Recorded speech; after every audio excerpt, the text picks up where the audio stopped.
now, the one, the only, the very first time on stage ever, save this tape, Brian Higgins.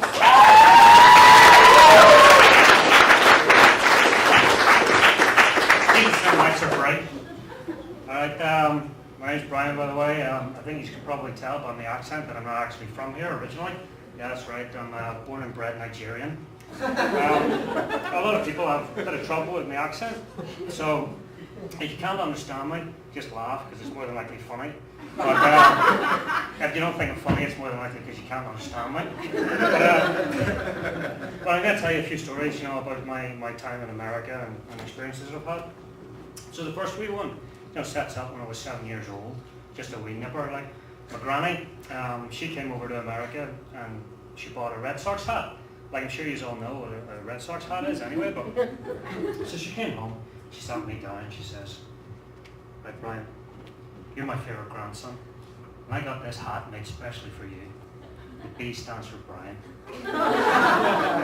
So there's me, like wee prick, prancing around, doing all the stuff that children do, which is mostly back home, throwing petrol bombs at each other and dodging bullets.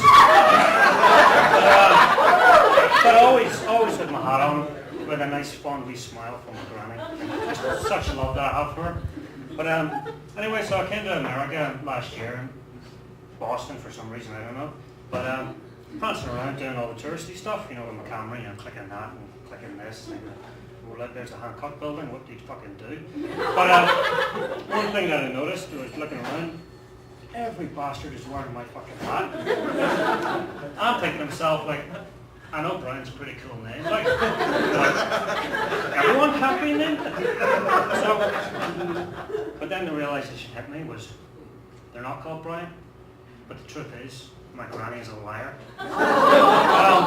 So I started thinking to myself, all the other lies that she told me, like, 1, the tooth fairy, 2, Santa Claus, 3, you can't get pregnant if you have sex standing up. And I tell you what, it was a bad day when I found out that was a lie.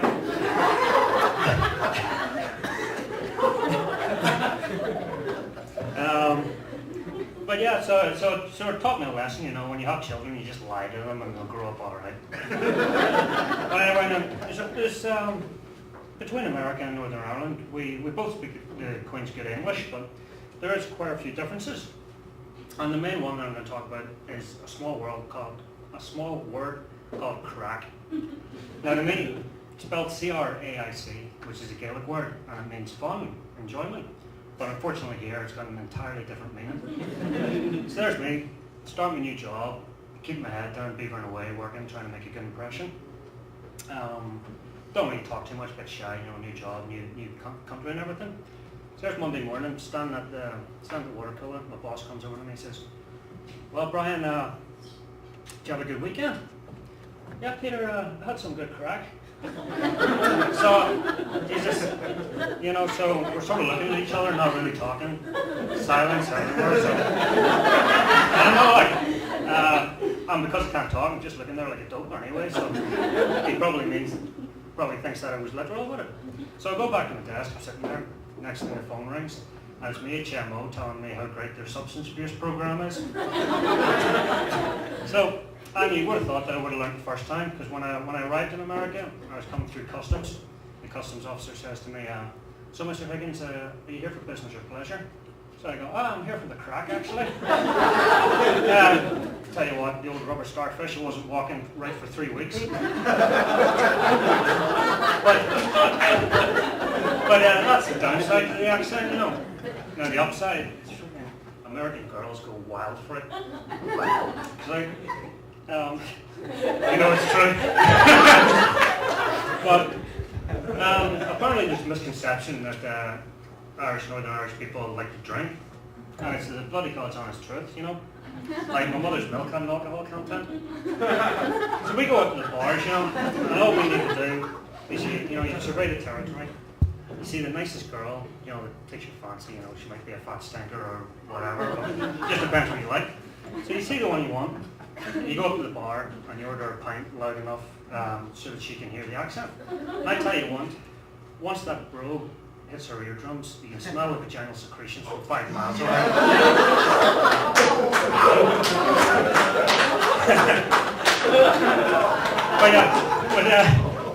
But seriously, I've been seeing this bird for quite a while now. And when I say bird, I mean a girl. It's not as if I'm fucking a pigeon or anything. But you know, it's been going on a while, you know, and I gotta make a decision. Throw caution to the wind, let the chips fall where they may. Also, I need a green card. So the next time I see her, I'm gonna sit her down. You know, it's a lovely girl, like, sit her down. Hold both her hands like that, you know. Look deep into her lovely, gorgeous brown eyes. Perhaps with a tear in mind, you know, for added atmosphere. Sit her down and say, look, we've been seeing each other for quite a while now, and I've been doing a lot of thinking about the future. And quite frankly, you're not in it. Thank you very much.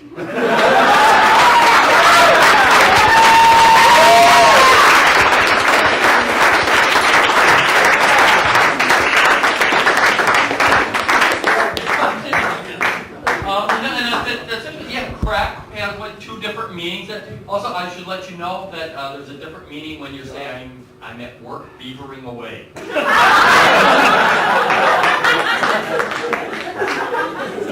Someone should have mentioned that too, don't you think? You don't know what my job is.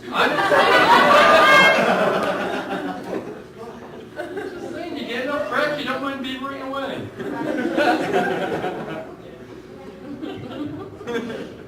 That make you leave? Oh, you're going to the bathroom. I was gonna say, after what you've seen tonight, you're going like, oh, I'm sorry, that's it. I'm not here. Our final version of. Oh, and also I should also mention there's a little tradition here at the Comedy Studio that at the end of the show, no one in this room can mention what happened.